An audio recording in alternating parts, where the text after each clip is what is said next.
This is my big Henry Clay thing. Henry Clay to me is the quintessential reason why centrism is bad.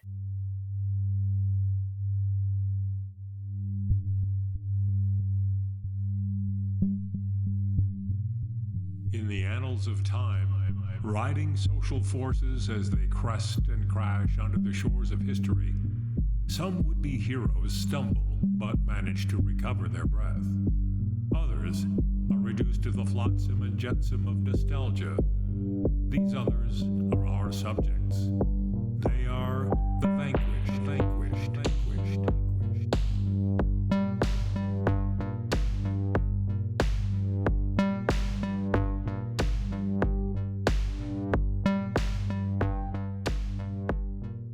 Welcome to The Vanquished. Anders J. Lee here, joined by my trusty co-host, and co-host. Oh, yeah. I used to work in IT. Hi, Freddie G here. Happy to talk about Henry Clay. Yeah, what would he think of IT? Probably be for it, right? He would like IT. He would like the innovation, making the country more advanced. He was a technocrat in his day. Yeah, he would. The American system already sounds like software. That's his big thing, the American system, which we'll get into. Henry Clay, that's our subject. He was vanquished 3 times in the general, at the conventions another 2 or 3 times. Gotcha. I did not know too much about him. I've kind of a blind spot for a lot of like 18th, 19th century history. I'm more of a 20th century chauvinist, I guess, because that's the century I was born in. Yeah, the 1800s is me. I'm the 1800s guy, as you can see by my beard if you're watching the video version of this. Basically, Anders was interviewed. He's like, I got this podcast about presidential losers. And I said, I've read 2 Henry Clay biographies. And he was like, you're hired. Now I've read a third. I've read so much about this period. This period's crazy because these guys, they missed the revolution. They were little kids in the revolution at best. They barely remembered. And then they all die before the Civil War. So they're really like living in the middle of history. So their era is mostly defined by stuff that they never knew about or weren't alive for. That is interesting. Yeah. I mean, one of his enemies, Andrew Jackson, was a kid during before and after also the American Revolution, and really had a visceral reaction to British people. I think he was anti-British, if I'm not mistaken. That came out of a British officer making him clean the officer's boots, and Jackson saying no, and then he got like whiplashed. Clay, did he have that same? Was he a kid around the same time, and did he have run-ins with the redcoats as a child? So Jackson's kind of weird. He's about 10 years older than Clay. Gotcha. He's the old man of this generation. Clay is born in 1777. So the British invade Virginia in 1781. We all know about Yorktown. But before the Yorktown, they were kicking some ass in Virginia, and they even end up going on Henry Clay's like dad's farm or something like that. But Clay's like 4 years old and probably doesn't remember it. Okay. Yeah, because people forget the American Revolution was a very long war. That I don't remember the exact year count, but it went on a long time. I think it was like up there until like Vietnam. That was like the longest war we'd been involved in. It's pretty long because it starts 1775. It's already going on for a little bit before the Declaration of Independence. It doesn't officially until 1783. In New York, where we both live, they used to celebrate Evacuation Day, which was the day the British finally left New York, and George Washington rode in to take over. Well, Henry Clay is kind of a man of the South, right? He's originally, I think he moves around as a kid, right? Okay, so he's from Virginia. Then he moves to Kentucky, but Kentucky was actually part of Virginia until what these states did is like Virginia had all this land west. And then like the states kind of split apart with the western part. So Kentucky splits off from Virginia, Tennessee splits off from North Carolina, and things like that. Like when you go to North Carolina, they're like, 3 presidents were born here. And all 3 of them ended up moving to Tennessee and being from Tennessee when they actually ran for president. Okay, that explains a lot because I was confused by that. Like he's from Virginia or Kentucky, and they were the same giant state. That's interesting. Wonder how much of it had to do with them wanting more representatives, because if you're different states, you now have more representation of the South, and making sure that there's enough, slave slaveholder interests being protected, strength in numbers. It does help them add some slaves. I believe Clay, his parents die, and he does move west to what's become Kentucky. Kentucky, as they called it at the time. That's one of my favorite lines from Last of the Mohicans. Great movie. Daniel Day-Lewis's character at the end, he's like, "I'm going to Kentucky." Always remember that. He's just played every great American. Yeah, he's played Lincoln, Bill the Butcher, that Kentucky guy, the guy in There Will Be Blood. He's the quintessential American, even though he's not from America. And I think he would probably make a great Henry Clay. That's the thing with Henry Clay, is amazing public speaker. Yeah, he had as you said, a friendly cadence, but notes of a low baritone. So a lot of these guys, I've heard this about Lincoln, that he had a high-pitched voice. A lot of these guys in the 19th century, we don't know what they really sounded like, but from all accounts, a lot of them had squeaky voices. But I guess Clay was a bit bombastic, or it was a nice, soothing voice, right? Yeah, he talked the way he talked to the audience the way lovers talk to their sweethearts. He wasn't good looking. Okay, like they said he looked like a cast iron man, never been born. He was a weird looking guy, but he'd open his mouth, and then like his voice was just sexy. And a lot of times women would come hear his speeches, and if women could vote, he probably would have been president. There's some dispute too about whether or not he was a ladies' man. I don't think he's that ugly, I will say. I think he's got the little chin dimple. He's got kind of a wide forehead. But I think he's a good-looking guy. That's in my opinion. Who am I to talk? Yeah, Henry Clay I would say Henry Clay, if he was on this podcast, he'd be the hot one. A big problem with Henry Clay is his voice was good. The words almost got in the way. So like he was like kind of like a Barry White, where it was about the voice, not so much about the lyrics. There was no audio recording, no radio. That he lives, like I said, 1777 to 1852. So the only way most people would consume speeches is reading them in the paper the next day. And his words were very mediocre.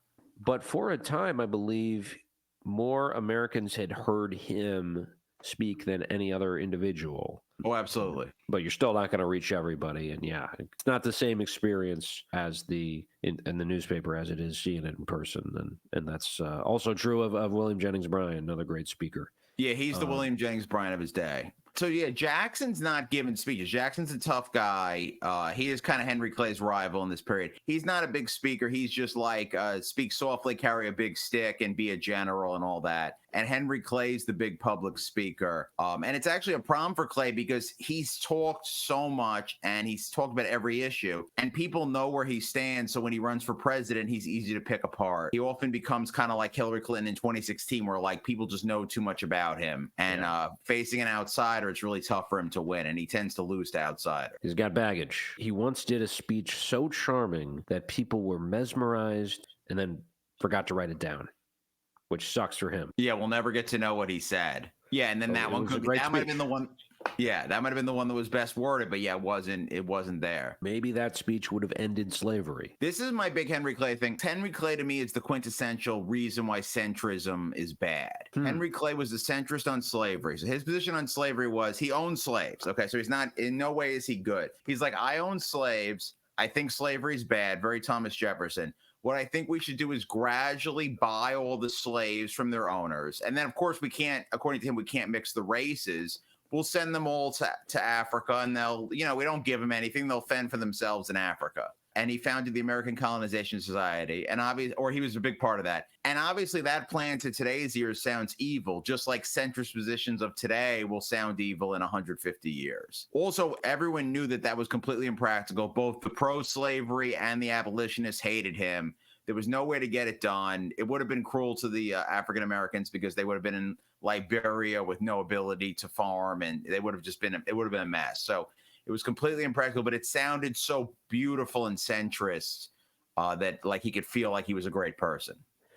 Yeah, and in Liberia, what ended up happening was there were a lot of freed slaves who went there and kind of colonized it in a way, and there was a really big kind of divide between native Liberians or people who lived there before it was Liberia, Yeah, and yeah. all these American freed slaves coming in. There's like a hierarchy there that got pretty dicey. So yeah, not a great proposal. And yeah, as you mentioned, it's not super uncommon for the period, but a bit hypocritical to own slaves and then be anti-slavery. I wonder how much the owning of the slaves, maybe this is being too charitable to him, but maybe that was for political reasons, like because he, was from the South and was this big proponent of trying to get Southern and Northern votes, and he really viewed the country as a union.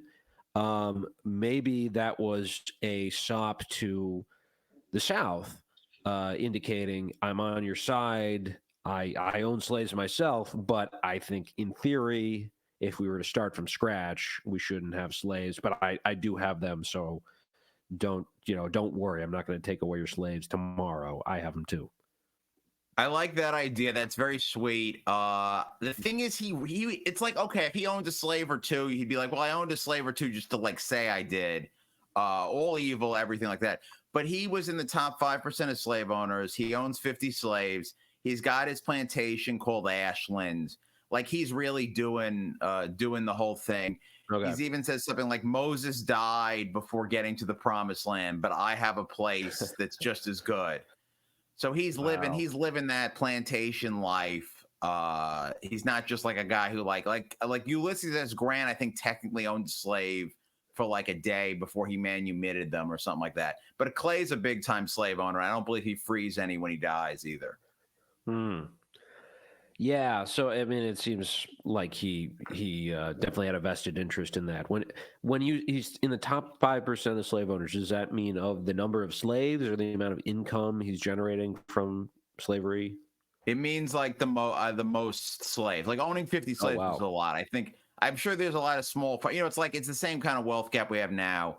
I think also most white people in the South probably didn't own any slaves, at least when I hear stats about like the Civil War. Then there's people, okay, they've got a farm, they've got a few slaves. Again, not none of it's forgivable. But then if you're getting to 50 slaves, you're pretty high up. I forget how many Washington had, but I think Washington at his peak had more. But Washington was the richest guy in the richest slave state at the time. Yeah. Yeah, that's interesting. I guess 50, that is a lot of people. And to own and despicable practice. But yeah, as you mentioned, like most people in the South who were white didn't own slaves, and there's a great movie, Free State of Jones. Oh yeah. Starring Matthew McConaughey. It's about a fascinating period and process, but they're able to bring poor whites and slaves who are rebelling together, or freed slaves, and fight against the Confederacy. They don't recognize the Confederacy, and it's just kind of, we don't have to get into the specifics of that. Oh, it's amazing. Yeah. Yeah, but basically, I think this is, to bring it back, it's important to recognize that the sort of Southern white racism took a long time to kind of instill in the general white population, because early 19th century people didn't necessarily see what was in it for them from slavery. If you're just a poor white person in the South, it took a long time to get that instilled in people, largely after the war. But at the time, it didn't really matter, because the U.S. was so undemocratic at that time that it really just was the planter class who ran the show, and that's who decided who their representatives were. So it wasn't really a full democracy anywhere in the U.S., but especially not where you have literal slaves. Yeah, not at all. Yeah, but it's the 3/5 compromise. The slave states get extra representation and extra electoral college votes. One cool thing about this era is that New York is kind of a swing state. Right. So New York ends up getting to determine a lot of the elections, and it's kind of in the middle of the country, because the country is mostly north to south, and New York's kind of in the middle. Because the deep South is, is not even part. Like Florida, Mississippi, Alabama are not even part of the country during this period until maybe the very end. The Midwest, New York. Yeah, exactly. Yeah, we're right in the middle. We're this way. Yeah, we would have like our state fair. The politicians would really have to suck up to us. Well, at the time, he was, and this is, some part of the hotness controversy is women loved this guy. They would come to his speeches. Couldn't vote at the time, but they did love to watch politicians speak because, as I heard one historian saying, this was kind of sports for the era. Everybody paid attention to politics because there wasn't the same level of bread and circus that exists today in America. You know, you didn't have national touring musicians in the same way that you have now. You didn't have sports hadn't been streamlined to a professional level, and there's books and plays and stuff, but for the water cooler conversation, it's really all, for the most part, political. Yeah, absolutely. Yeah, and he was an entertaining guy. Yeah, should we get to the duels? Yes, we should get to the duels, but also, I want to give him full credit on the attractive guy thing, because he attracted women. Some people say it was because he was a bad boy, and that may have had something to do with these duels that he got into. Yeah, he got into 2 duels. So he is in the Nights of the Vanquishes. There's a couple vanquished people who did shoot people in the duels. Obviously, Aaron Burr, who's a future episode, but Henry Clay. Luckily with Clay, he didn't kill anybody. He had 2 duels. The better of the duels is he duels with this guy, John Randolph. And Henry Clay is Secretary of State during this duel. And they had originally had issues because John Randolph wanted to bring his dogs to Congress. And everyone was just letting him get away with it. He's this eccentric Southern guy. And then Clay's like, you can't bring your hunting dogs to Congress. And then that just kind of sets them on a path where by 1826, they're ready to shoot each other. Wow. So it's all about the dogs. That's what sparks this like near death experience. Yeah. And then Randolph, they get ready to do. Randolph wears a big coat. So like when Clay shoots him, like it just ends up hitting the coat. Damn. And then Randolph's like, and then they eventually, like what they would do is they'll do a few rounds and then they usually don't want to kill each other. And like, okay, we got our honor. Because it's kind of just like an elaborate dance for honor. It's basically, it's a little hack. It's basically the rap beef of the day. Like you just got to like fire some shots, get some honor. Hopefully no one dies. Randolph's like, Mr. Clay, you owe me a new coat. And Clay's like, I'm glad it's just a coat. And then their buddies afterward. Oh, sorry. No, I was just gonna say, like at the time, having a duel, I feel like the accuracy of guns was not great relative to today, anyway. So you can point a gun directly at another guy, and there's all the dynamics that happen when you pull the trigger. Depending on how the gun is made, they don't have streamlined production in the same way. Yeah, recoil or like shit can happen with the gun moving around. But say even you fire it exactly and you hold it in the right place, it still feels like there's like a 50% chance that it's just totally going to miss, just based on the wind affecting the bullet at that point, or the way the bullet comes out, the way that, again, the gun is manufactured. It's like these things are very shoddy by today's standards. So that's maybe why you had so many duels, is because of the low rate of death from duels. Yeah, exactly. Yeah, but it's much better off for both of them if nobody dies. The Old West duels by the time the Old West, they have more accurate guns, and it's basically like one of us is going to die. These are much more gentlemanly things. Yeah. You shoot a couple times, hopefully no one dies. Then there's like a report. It's really just like it's all kind of for the media. And like these guys make up. So Randolph then dies less than a decade later of like a disease. And before he does, he says, I want my last wish is to come see Henry Clay speak in the Congress one last time, and he comes and does that. Well, that's nice. Okay, so that's a very bipartisan type of ending to that story. Well, Henry Clay, was the great compromiser, so he could shoot you, and then you'd still want to hear him speak. Yeah. But so his first election is to the House of Representatives. Is that correct? It's weird. He gets appointed senator Okay. out of Kentucky. And the thing with the senators, you got to be 30 to be senator. So, like, Joe Biden's an example of one of the youngest guys to be senator. Except back then, they didn't seem to check too carefully. So, like, Henry Clay was like 29 and like 5 months or something. And he gets appointed senator. And then there's like other guys who are younger. And, like, it's basically everything is just what you can enforce. So he's senator. And the only reason he stops being senator is he's like, this is boring. I want to go to the House. And I think technically he's actually in the House and the Senate at the same time. But Right. he goes to the House, and everyone's like, this guy's a great speaker. He becomes the only person to become Speaker of the House on their first day. What? It's kind of like if they made it. Yeah, he's immediately Speaker of the House. It's like if AOC had been Speaker of the House instead of Nancy Pelosi in 2019.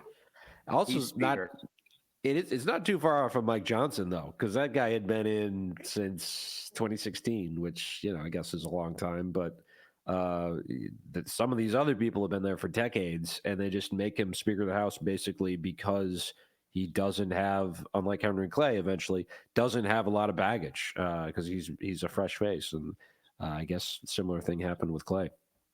That's a good point. So Henry Clay died in 1852, but even he thinks that Mike Johnson's politics are kind of regressive. Yeah, got him. But yeah, he's kind of is that kind of where the ideology gets set in, whatever his view of the world is, which by today looks very confusing to maybe the modern eye. But how much of that do you think comes from the experience of governing, and how much of it did he like come in with? It's interesting because he starts his career and he's in the Democratic Republicans, which is like Jefferson's party, and he's even a little bit against the bank at that point. But pretty soon, once he's in Congress, he basically just sees that there's a way to improve the country, and he's a very pro-industrialization type of guy. And that's why he comes up with the American system. It's basically like we should build roads, canals, internal improvements, all that kind of stuff. And the problem is this is not popular because most people are farmers and they're used to being screwed by national banks and industries and the tariffs. Right. So he's just not that popular. And they even passed an improvements bill when he's in Congress towards the end of James Madison's presidency. And Madison is like, this isn't constitutional. And Clay's like, well, can we override its veto? And then Madison's like, well, based on my experience, I was at the damn Constitutional Convention. You guys are wrong. And they're just like, no, you can't do it. And it doesn't happen. Wow. God.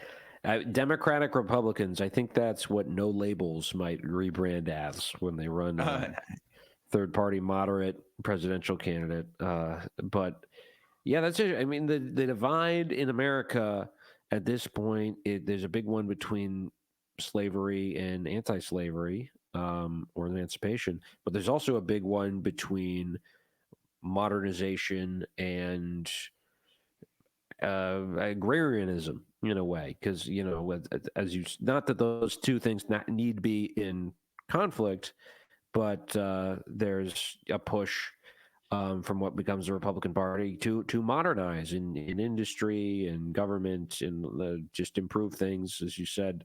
But there's this really strong resistance to that all over the country. What do you think that's unique to the United States, or is that the similar thing happening in other countries around the world at this time? I mean, industrialization, having read like Engels and a bunch of books about like industrialization over in England, I mean, it screwed everybody. It's even a bad thing. Like Henry Clay, people like Henry Clay will be like, well, the workers in the factories are worse off than my slaves. Like they'll say stuff like that, which is kind of along the lines of what like the Marx and Engels would say. Right. So yeah, like industrialization was, has benefits that we see now, but like for the average worker, it really didn't. Versus like having a small farm, and there's still a lot of free land. The Louisiana Purchase happened before Clay started his career. Like moving west and having a small farm, and and obviously a white person would be like, well, I could have a couple slaves. Like that model is just more popular. Yeah. Yeah, that's a good point. I mean, you also have I think it was around this time, the Luddites in England, who Yeah, are correct. sabotaging industrial technologies. And there's been some. This is one of these things that I've like read the headline, but I need to fully like read the article about this. But I have read a little of Luddites. yeah, they're somewhat misunderstood, from what I gather. Like they weren't necessarily anti-technology; they were just anti-exploitation, and the technology, in this case, was being used to exploit them. Um, in general, yeah, industrialization is causing quite a stir, and most people don't really see how it benefits them. But it's interesting that somehow that also has kind of a conservative uh, edge to it, what we would call now a conservative edge, even though it's kind of a popular sentiment. Yeah, the thing is, like, is Henry Clay, and he's like, okay, we're gonna build all this stuff, and we're gonna have a bank, and it's gonna be great, and and that's like not exciting to people. And then Andrew Jackson is like, I will literally go to Florida and kill all the native people, and then I'll kick all the native people out of Georgia, and we're all getting farm. He's like Oprah with like the cars, like you get a farm, you get a farm, you get a farm. Yeah, and he's soft spoken, and he's a kick-ass guy. He saved New Orleans in the War of 1812. And it's right. like, okay, Henry Clay, like, I'm sure he'd be cool if I could see him in person, but most people haven't, and whatever. I don't want to read his stupid speeches. Like, give me Andrew Jackson. Yeah. Well, we should definitely talk about the War of 1812, which Jackson, as you mentioned, was a sort of a participant in. He hates the English. It's like a childhood trauma associated with them, and wins the Battle of New Orleans. However, this is after the war has technically ended, but it still becomes a part of the national ethos, right? It's celebrated as a great victory, but news took a while to travel back then, so they didn't know that they didn't have to fight anymore. But Henry Clay later on will become kind of an anti-war guy in some ways, but War of 1812, he's really hawkish on. He's a war hawk. They want the war. The Democratic Republicans and the war hawks, they're very stupid. Okay, because they're like, we can't have our national pride wounded by England capturing our sailors. We're into the war, but we're also small government folks, so we're not going to fund an army. They're like, we're just going to send these militias in from these random states, and they'll go conquer Canada. The British will be busy with Napoleon, and it's a complete failure. Madison's even like, well, I need to do the stupid war for my reelection, but like, I don't think we can win. And the war is almost all a failure. Now, the one thing in the War of 1812, we end up signing a treaty, as you said, with England. None of the land changes hands. And Henry Clay helps negotiate that treaty over in Ghent. But the thing is, we do fight a lot of indigenous people, and we do a lot of damage to them. And that's the part of the war Jackson's mostly in, against the Creeks. The Creek Indians, and a lot of these Indian groups are just groups of refugees from previous Indian groups that we had already killed. And he wins a lot of stuff that, so Jackson's basically part of the good part of the War of 1812, where we conquer a bunch of indigenous people and then save New Orleans, which is like one of the key ports in America. And unfortunately, that's where the biggest slave importation and stuff is going on, or slave market is anyway. Yeah. Really fascinating element to all of this is, you mentioned the indigenous population in what's now the United States. At the time, there was a push to form a confederation of tribes with this guy Tecumseh, who was kind of spearheading Yeah. it. And that's a really fascinating counterfactual about what would have happened there. But he is killed by a guy who ends up becoming president, William Henry Harrison. Yeah. Oh, yeah. And for a while, I would say, Harrison is the best president because if you are, Yeah. someone with my and Freddie's politics, he did the least Yeah. damage. He died after, like a month in office or something like that. He got pneumonia giving his inaugural address. But he actually, in the grand scheme of things, was I think pretty bad because he destroyed what would have blossomed into God knows what. But I mean, there's still other structural factors at play that would have maybe caused it to fail. But Yeah. Let me give a little background. Yeah. Oh, sorry. Yeah, go ahead. Okay. Yeah. So Harrison, massive piece of crap. He's a rich Virginia gentry guy. His dad had like signed the Declaration of Independence, but then he moves to Indiana and he's the governor of Indiana. And yeah, he's in Indiana, and it's like early 1800s, and no one in Indiana wants slaves, and he's just like, oh, we should have slavery here, but he just like loves slavery, and then it doesn't end up taking, but then the War of 1812 comes, and he gets credit for beating Tecumseh and a lot of other indigenous people in a bunch of battles. When I read about him, he's not such a great general. Just some he has overwhelming numbers, and he gets credit for beating the indigenous people.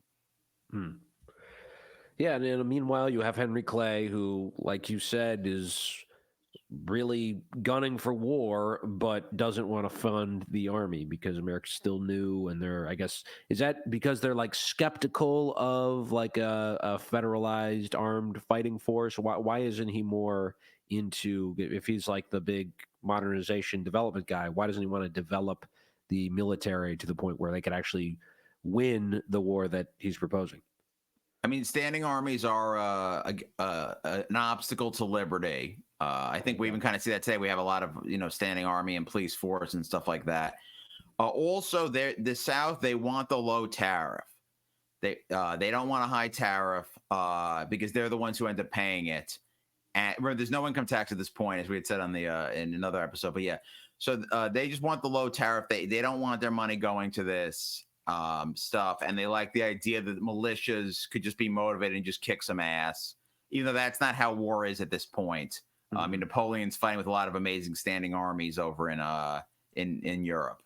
Yeah, and that's another interesting counterfactual. What if they had I mean, it still would have been hard to build up a force that could take on the British, but if they had tried a little harder, maybe something different would have happened. Maybe we would have gotten Canada. That was at play in the War of 1812. There's some historians who think that was really the goal of Madison. He wanted to conquer Canada.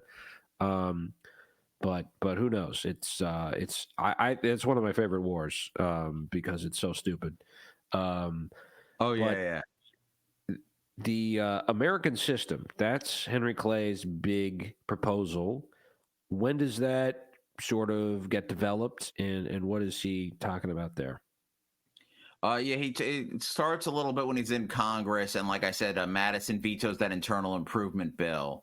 Mm-hmm. And then him and when John Quincy Adams is president, they're trying to pitch it. John Quincy Adams out to make a big speech about it, and I think he falls off a boat. And it's just, that's such a cursed presidency, John Quincy Adams. There's a good one. John Quincy Adams was like, oh, we need astronomical observatories. They didn't have any. They had them in Europe. And it sounds like, oh, yeah, of course. Why not do that? It's so cool. But he calls them lighthouses of the sky, and everyone just makes fun of him for that. That is a good name. I think it's he was ahead of his time. That would sound cool to me back then, but I get why they have no concept of planes even. So I see why they would laugh at him for that. Now he's just describing air traffic control, basically. That's good. He would also love that. Yeah, there's also a concern that this might empower the federal government to a point where it could eliminate slavery. Um, what what do you make of that? Is that true, or was Clay really super dedicated to making sure that he could keep having it both ways? I don't think Clay was thinking about that stuff at all. But basically, if you have a loose interpretation of the Constitution, well, then the federal government can kind of do anything, and that is kind of how we are now. Like the federal government can kind of do whatever. Like it's not really not that much is left to the states anymore. So if you have a looser interpretation of the Constitution, then the federal government can get rid of slavery. And I mean, Lincoln kind of does it. He basically says well, in the Civil War, Lincoln's basically like, well, you guys can't leave, and then since you tried to leave, I'm going to free your slaves, and then I mean, eventually they changed the Constitution, but. Strong federal government would make it harder for the slave states if the federal government's in the hands of the people in the free states. Mm-hmm. And there's this organization, the American Colonization Society, and that's kind of what we were referencing earlier with the Liberia type proposal. But was Clay a part of that, the American Colonization Society? Yeah, he becomes head of it. Yeah. Oh, okay, gotcha. And he's there his whole life. That's really that's something he wants to do, and it's not popular nor realistic. Yeah. He's very much someone who hates the abolitionists. So like William Lloyd Garrison starts around 1830s, and they're just they're always kind of on the opposite side. And it does end up hurting Henry Clay because there's an abolitionist or more abolitionist party in 1844 that ends up taking some votes from him. Right. I think specifically in New York, which may have tipped the scale, if I'm remembering that right. This is a hotbed, especially upstate New York, hotbed of abolitionist activity and organizing. And they, the vote arguably got split. But if you were an abolitionist in 1844, should you really? Maybe it's not really a question that you would vote for a guy who owns slaves. That's a hard argument to make to them. Interesting. Go ahead. Oh yeah. In 1844, so the key state is New York. That's the tipping point state between Polk and Henry Clay. And Clay loses by 5,000 votes, but the Abolition Party, the Liberty Party, gets 15,000 votes. And the spoiler, of course, is a guy whose last name is Birney. So it's very much a Bernie would have won situation. Yeah. And that guy had actually worked for Clay and had originally been a slave owner, but he splits with Clay because Clay wants not only to pay the slave owners, but to do it gradually. And this Bernie guy's just like, we need to do this more quickly. We can't wait till 1900. It's only 1844 right now. We need to start freeing the slaves. And they split, and then Bernie ends up playing spoiler, and mostly campaigning against Clay versus Polk, who's much more pro-slavery. Yeah. Also, in some ways, Henry Clay was a mentor of Abraham Lincoln. How much of that was direct, and how much of it was just kind of intellectual? They meet. So Henry Clay is basically in Congress. He's not consistently. He retires a bunch of times and comes back and stuff. But he starts in Congress in like 1812, around 1810, and then he's in Congress all the way through his death in 1852. So Lincoln is in Congress a little bit towards the very end, and he gets to mentor Lincoln. So he mentors Lincoln, and he really lets Lincoln see like the idea of like Lincoln's a compensated emancipation guy, and they both honestly have very racist views about separating the races. Yeah. But Lincoln does say that he's willing to kind of willing to fight, and like Lincoln kind of takes it the other step as president, and maybe takes it to its logical conclusion with the Civil War and everything. So I mean, there's always a debate over how much Lincoln believed the things he said that today would seem racist, and ultimately, I don't think it really matters. But that's something that you do have to wonder what was in his heart of hearts about race mixing. There's a nickname that Henry Clay had, Prince Hal. and that's you have some details about where that came from, right? Yeah, he was the guy, especially when he's young. He's the guy who stays up late drinking, gambling, and probably a little bit of womanizing too. And yeah, Prince Hal is the Shakespearean prince who's like goofing off when he's supposed to be having power. Okay, that makes sense. He's also called Old Chieftain Harry of the West as well, is another name for him. And I guess Kentucky at that point is the West. Yeah, there's nothing more west of it. Yeah, they just bought Louisiana when they're giving him the nickname. Those states don't come in. I mean, Missouri's eventually going to come in, and that's going to be a whole problem. Yeah. This guy apparently was 6'1", which is taller. It's tall today, but back then that must have been really tall, because what I've heard is people were shorter in the 19th century. Yes, people are short back then. Like Washington was basically 6'1". Being over 6 foot, you just towered over everybody. He was 6'1", the big voice, like he's a presence. He's the guy you come to Congress to watch speak. Okay. Yeah, I mean that's maybe what made him such a good speaker, is like everybody could see him because he was so dang tall. They're all like 4 feet looking up at this giant. There's kind of a tradition in American politics where people say they come from a more modest background than they really do. It's like a rite of passage in becoming an American politician. It's like you have to exaggerate how poor your parents were, or your hardscrabble background. But I read a historian who said he would exaggerate, as was common at the time, but his dad in reality was a large landholder. Yeah, that's right. Yeah, so we have for 1844. He's like, I got to win this time. I need to really up my my campaign about how poor I was. So he calls himself the mill boy of the lashes, which I don't even know exactly what that means, but it sounds so painful. And I mean, his parents did die when he was young, so he is a bit he was an orphan, but he always had a good amount of inherited wealth. He had brothers and everything like that. The biggest one in this period is William Henry Harrison, who's always rich. But then they say something like he's too old when he's running. He's just going to retire to his log cabin and sip his cider. And he turns that into the log cabin and cider campaign.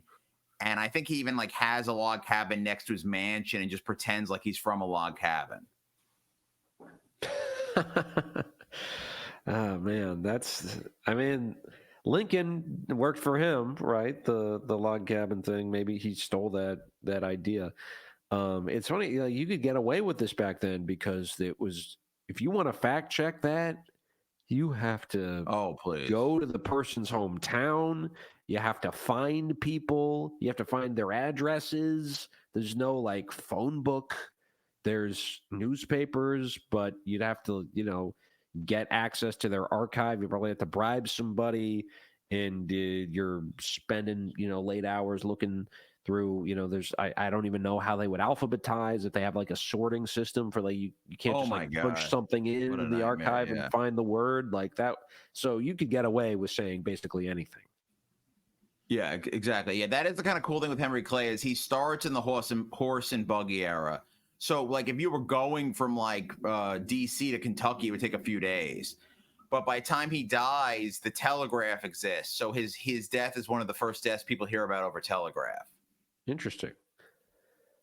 So he was, as we said, man of both Kentucky and Virginia. He moves Lexington, he lives in, and calls it the Athens of the West, which is, I wonder if they still use that slogan. They must, Lexington, Kentucky. It is weird. All these southern places love Athens because Athens is like, you think of democracy, but Athens was also like a slave-based society in ancient Greece. So like the Athens label kind of tells on yourself, and that it's not like they did slavery and colonialism. We might want to skip ahead to the Treaty of Ghent with him when he gets to meet John Quincy Adams. Okay. Yeah, this is, we talked about earlier, this is fun, how Clay is a gambler. He's up late drinking. And Adams is the opposite. JQA. He's up early, and there's one story where Clay is on a bender, right? He's drinking whiskey, he's playing cards, and at the same time, he's like collapsing and finally going to bed. John Quincy Adams is getting up and doing a little prayer. Yeah, Adams was like, and it's not that Clay's not a nerd, but Adams was like the biggest nerd ever. Like he just know-it-all, loved himself. I think his favorite book to read was his diaries. Adams was like a very diligent diary guy. Like historians love his diary. And Adams would like come in, and he was kind of like his dad, where he'd come into like a delegation and he'd be like, I'm going to clean up all the paperwork and I'm going to get everything right. And then they actually do get in a fight at the end of it, because Adams is the leader of the delegation. And they start fighting after they do the Treaty of Ghent. The treaty is great, by the way, because America probably should have lost land, but they're able to negotiate well. We don't lose any land in a war where our capital got burned. Pretty good deal. But they fight over who gets to keep the papers, because Adams is like, I'm the head of the delegation, I get to keep the papers, and Clay wants the papers. And they have a little fight about it. But they do make up and go sightseeing together afterwards, and they become cordial enough where they're able to work together in 1824. Yeah. It's kind of funny how in America we're kind of taught, maybe it's implicit or something, but I remember coming away with the impression as a kid that we won the War of 1812, which is not the case, sadly, or maybe not sadly. It's such a frustrating war, because they get a letter eventually early on that England's willing to make a deal about the sailors. And Madison is like, oh, we're still going to do the war because we want to conquer Canada. And it's like they could have just called the whole thing off, and it would have been better. But every time you read about it, the historians buy the thing that basically that by the end of the war, people feel victorious and independent from England. And maybe the elites felt this way, but I'm sure the people who actually had to experience the war were like, well, we really didn't need to do any of that. Yeah, I'm sure there's some of that, even though Clay is really rah-rah over the impressment of seamen, as it was called at the time, impression of seamen. Yeah, it's basically the same logic as a duel. Like, where England's taking our seamen, we need to fight over that, because like Clay is willing to get into a pointless fight where someone might die, just like a duel. So that's that's a little bit of the logic. It's a much more like honor-bound, stupid time. Right. Two figures who come out of the War of 1812, Henry Clay and Andrew Jackson, because of the Battle of New Orleans. When does his rivalry with Jackson start? So the thing with Jackson is, after the war, he's sent to Florida and he's trying to conquer land. He's trying to conquer land, and he's basically, it's the Monroe administration, and maybe Monroe's on board with it, but he's kind of going farther than he's supposed to. Okay. And Clay is like saying, like, maybe we should censure him. Clay is like, well, we can't let this guy become like this military power guy. He's always worried about a military guy becoming a dictator. And once Clay tries to censure him once, and this is just it, when Jackson's not even president, just as a general. After that, they're like, we don't like each other. Also, they're probably the two tallest dudes, so there's like an alpha energy, and one of them can fight and one of them can speak. Well, I mean, some of it comes to a head. The 1824 election, is that Clay's first candidacy? Yeah. I do want to. An amazing thing happens. Okay, so Monroe's president in 1816 after Adams. James Monroe is really boring, but I'm sorry, not after Madison. And Monroe is basically, if you pick a Secretary of State, there's only really one party at this point. The Secretary of State you pick is the favorite to be president in 8 years. And really? Clay's lobbying, and Clay, because basically Jefferson becomes president, then he picks Madison, Secretary of State for 8 years. Madison becomes president, picks Monroe's Secretary of State, then president for 8 years. And then Clay's lobbying for it. And Monroe is like, well, John Quincy Adams, he's over in Europe. He's done so much diplomacy. Because John Quincy Adams basically was born on a diplomatic mission. Like, he went to Russia before he hit puberty or something like that. Which is insanely far. His dad hadn't even gone to Russia, but he went to Russia. And Monroe picks John Quincy Adams. And Henry Clay's like, well, I'm Speaker of the House. You guys, I'm not going to like clear the floor for you to get inaugurated. If you want to get inaugurated, you got to do so in front of the building. Uh-huh. And that is why we have the outside inauguration today, because Henry Clay would not let him do it inside the building. So it's just an amazing petty move. Yeah, I never thought about that. Wow. Good for him. Congress is a co-equal branch of government. They do not have to clean out the room for you if they do not want to. And he did not want to. Yeah.